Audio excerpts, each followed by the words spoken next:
Welcome to RazorBranding Podcast with Jackie Russo. To learn more about how to improve your brand, visit brandrusso.com. Hi, welcome to the show. Today we are celebrating entrepreneurs all day long. And our next guest, Christl Mahfouz, has a story of entrepreneurship that you're going to, I think, be both shocked and amazed at how her journey has shifted and turned and brought her to the heights of her game. Christl, welcome to RazorBranding Podcast. Hi, Jackie. Hi. Thank you so much. Super excited to be part of this podcast today. I'm so glad you're here.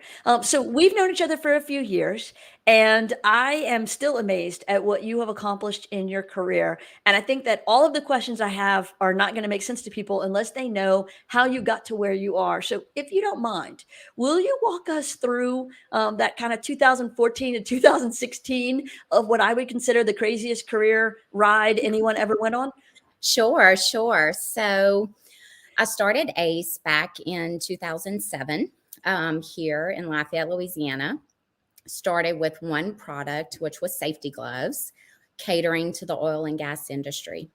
Within 6 months, I would say, I was out there hustling, anytime anyone would ask me for anything, whether it was duct tape, whether it was this, whether it was that, I was like, I'll get it for you. I just knew I had to become a vendor within their system, and the rest was history, right? Well, quickly, I began getting requests for uniforms and promotional products, along with the safety products that I was selling. So within the first year, ACE literally went from providing one product to an array of different products, outfitting field personnel, office personnel from head to toe, which got me into the promo world, right? Branding. I've loved branding all my life.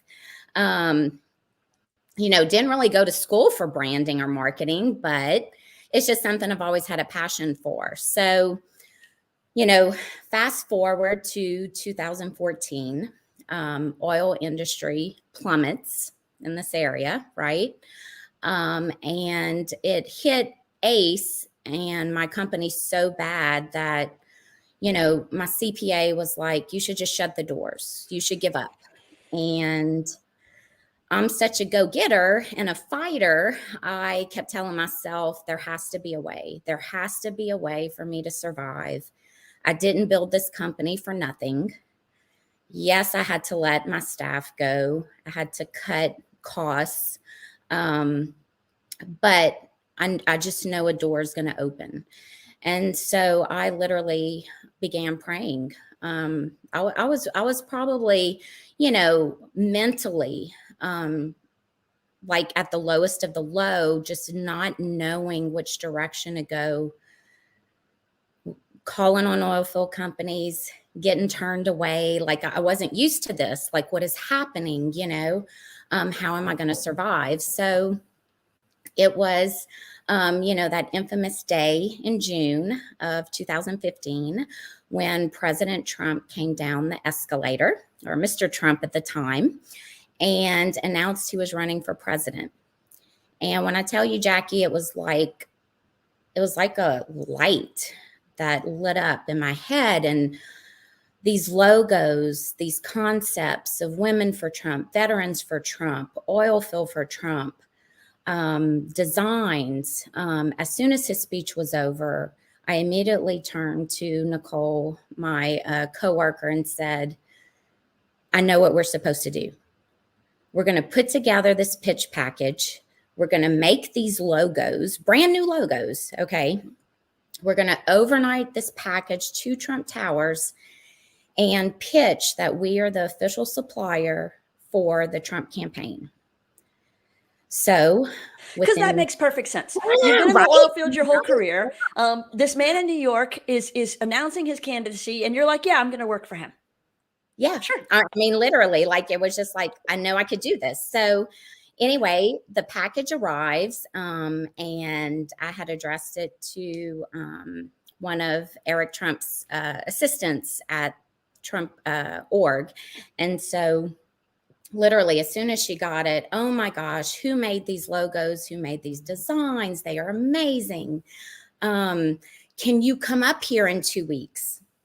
And I'm like, oh yeah, sure. Whatever you need, I'll be there. So, fast forward 2 weeks, I show up in Trump Towers with what I like to call a Shark Tank style pitch on the 25th floor conference room.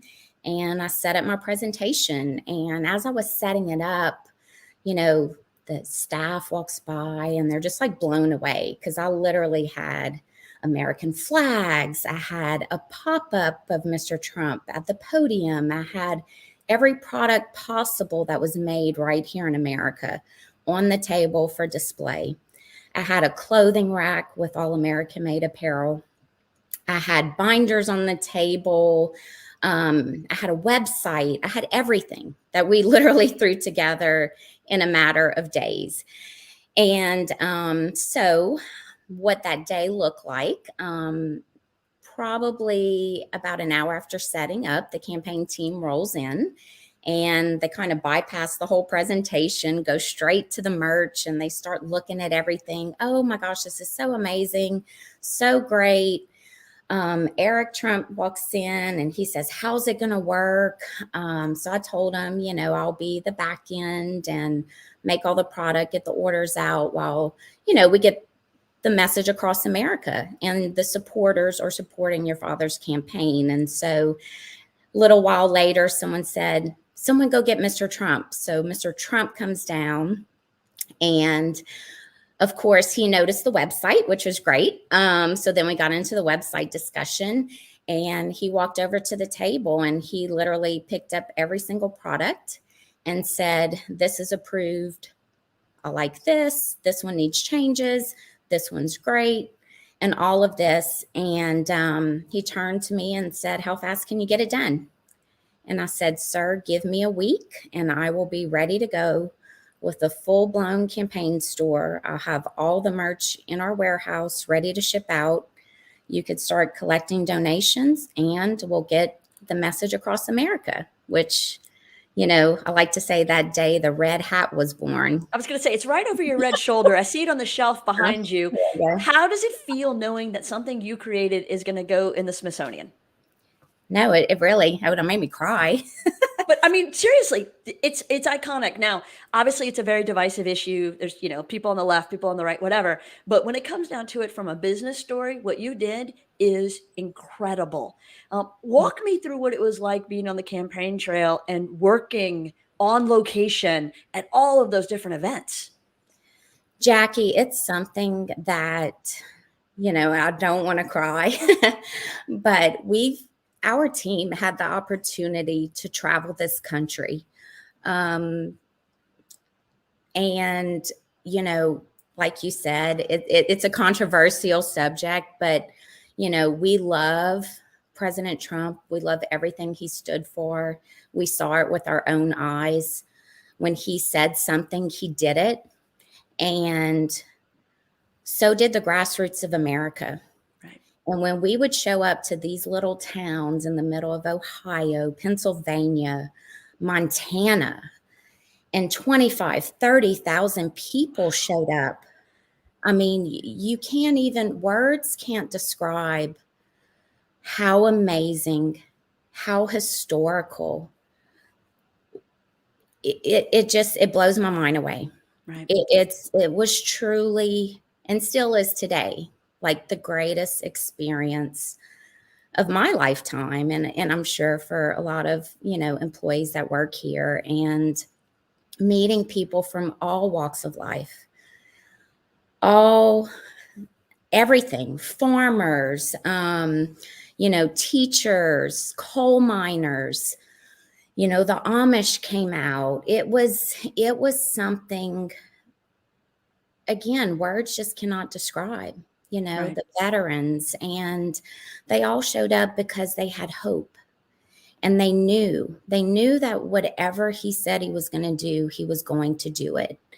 And we knew it. We saw it, right? I mean, he'd wake up so early in the morning and knock out 20 things. And then he was in Ohio, speaking to the crowds. And so, you know, again, I'm so proud of who, what my company is today, what we stand for, everything we've been through. It's been truly the most amazing experience. And you're right. Everything we've done is now part of history. Absolutely. It Yeah. feels like your story is America, right? And so I look at some of the work that y'all are doing behind you. You've obviously transitioned from that one presidential campaign to now working with candidates across the country. How different is that experience, managing different merch lines, different personalities, different races? How do you keep all of that together? Because, I mean, presidents, you started at the top. I mean, you're now working down the ticket. You're the only person I've ever known that's demoted yourself as you've gone. Well, we like to look at it as, we're here for all conservative candidates, all Republicans. What's easy or easier of a model to sell is let's take what we did with President Trump and duplicate those efforts. Because at the end of the day, the same supporter here is typically the same supporter there. And so the successes of one sort of carry over to the other. And so we've seen that, with a lot of our high profile candidates. And, it's just amazing. I mean, we love what we do. We rapid respond when things happen in the news, which is really great for us, and fun, right? Right. When you launch a shirt and then it goes crazy or viral and yeah. But it's really great. And we love what we do. Over the last few years, just to tell you how we've grown internally, before we went into the 2020 election, I wanted to make sure that we had the capabilities of making and decorating everything in-house. And so that's our model today. So a candidate launches a product. If it sells, we make it. If it doesn't, we don't make it. So there's no loss to anyone. And we do everything in-house. So we have quick turnaround times. We're able to knock out thousands upon thousands of orders. And, it's great. I think that's awesome. I remember at one point, there were some people who were manufacturing ripoff copycat merchandise overseas, and everything y'all have done has been made in America. How did you combat that, both from an actual marketing and sales perspective, and then from a PR perspective? Yeah, we see that a lot, especially with the candidates that we work with. The only way to combat it, though, is to show us actually making it in the U.S. and to show that, if it's not official and if it's not from DonaldJTrump.com, for instance, then, there's a chance it may not be, made right here in the United States. So we just stand by our mission. We stand by our product, and just, as long as it comes through the official portal, it is made in the USA for all candidates. So, and I think that's special. We're watching right now these shipping delays and these supply chain issues, and you don't have that problem because everything's made right here. You're not waiting for some shipment from another country, and you're not sending money to another country. So I think that's great that you've been able to build that pipeline right here in America. Right. No, you're right. It's, I never thought it would get as bad as it is today. And even the people who were outsourcing are now trying to buy the USA goods, which is good for USA factories. But also, trying to manage the demand and who gets what first is what a lot of factories are dealing with right now. Right. No, that's really smart. The fact that you're based in Lafayette, Louisiana, I love because anytime somebody from my hometown can make a stand and do something great, I think that's awesome. How much pushback or feedback have you received about needing to move to a bigger market or about being in DC while you work with so many of your clients are there? Or has technology really enabled you to sit wherever you want to sit and do your job? Actually, technology, number one, has allowed us to do our job from wherever. Being based out of Lafayette, Louisiana, we're pretty much centrally located when it comes to shipping. So we're a little more south, obviously, but for the most part, when we look at logistics and stuff, the transit times and transit rates are pretty as if we were, in the middle of Kansas. So it's pretty fair. No one's really questioned it. They actually think it's pretty cool. Because, we like to say, well, we're here in Cajun country. If you come visit, we'll feed you and we'll let you shoot an alligator. So I get really excited. That's awesome. JD Regard was on earlier talking about being a gator hunt guide. So it really is something special that we do here. So as you think about your entrepreneurial journey, is this what you thought you would be doing with your career? I mean, when you first got into business and saw yourself 10, 20, 30 years down the road, did it veer in a few different directions? What's your advice to entrepreneurs about taking those challenges and turning them into opportunities? Well, I'd have to say, sometimes I believe entrepreneurs aren't given enough credit. It takes a lot to literally have the guts to start a business, to just go for it, to build the American dream, this great opportunity that we have here in the United States. And sometimes that dream is a success and sometimes it's not. And in my case, when things got rough and tough and I didn't know how I was going to pay bills and I leaned on my faith, the main part about that is that I didn't give up and I diversified, right? I mean, we've seen that a lot, especially during COVID, where people are like, oh, I was selling furniture and now I'm selling safety masks, right? Because you have bills to pay and you have to make a living and no one wants to let their employees go and all of that in times, in hard times. And so I believe that, being able to, one, diversify if need, but believing in yourself, believing in your goals, and believing in ultimately the American dream. And if you could just stick with those three things, then you could literally, achieve anything, right? Absolutely. I mean, we like to say we built the most iconic brand in political history. And it doesn't matter where you go in the world, right? Everyone knows the red MAGA hat. Everyone knows the bumper sticker. The bumper sticker we walked in that day in 2015 is still the Trump bumper sticker. Like, from a branding perspective, and that's amazing. Right. It really is. Right. Yeah. Being in an industry that is so divided, I have clients who do something that maybe everybody doesn't like the kind of business they're in, but I don't know that there's any industry that's as divided as politics. How does it trouble you? Does it bother you? How do you get around knowing that there are these people who rabidly love the red hat and the people who rabidly hate the red hat?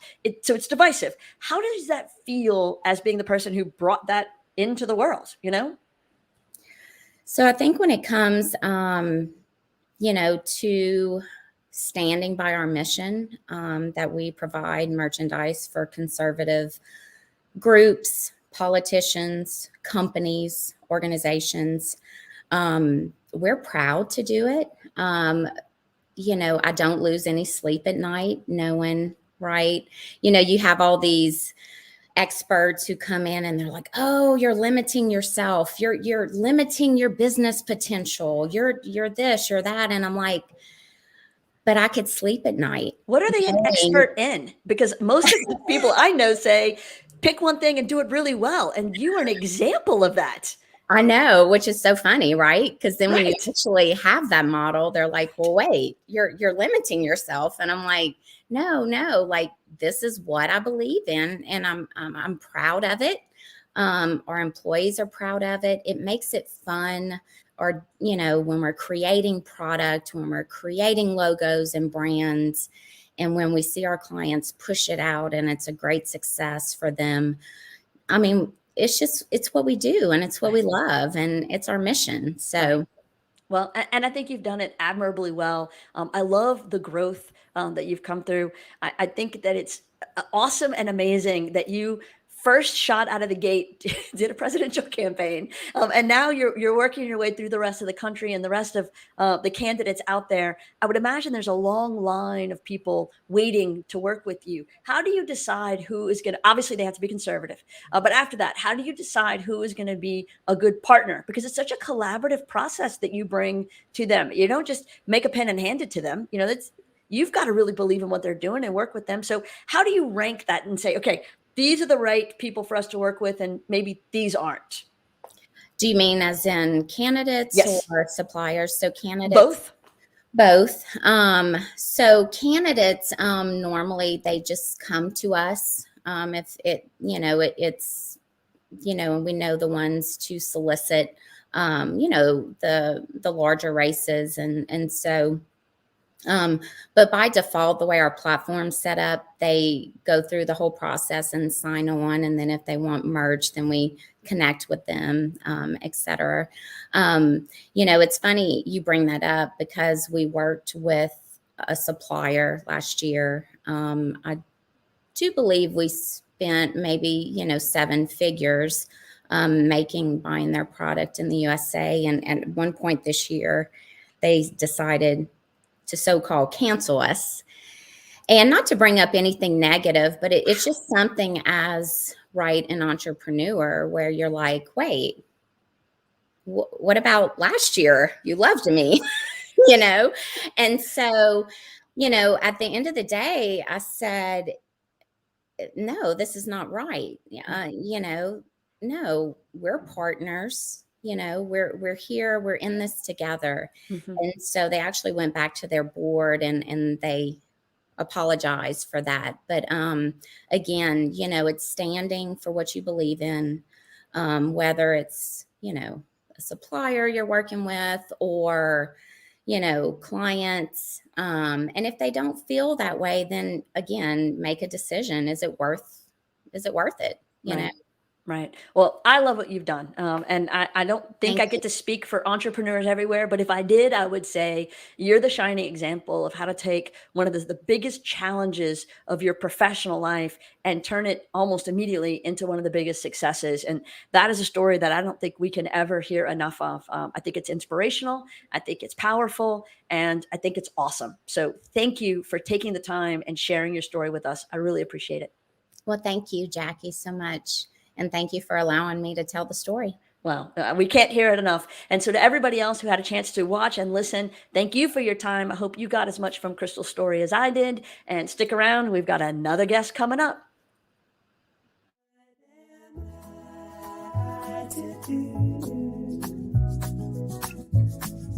Well, the day is through.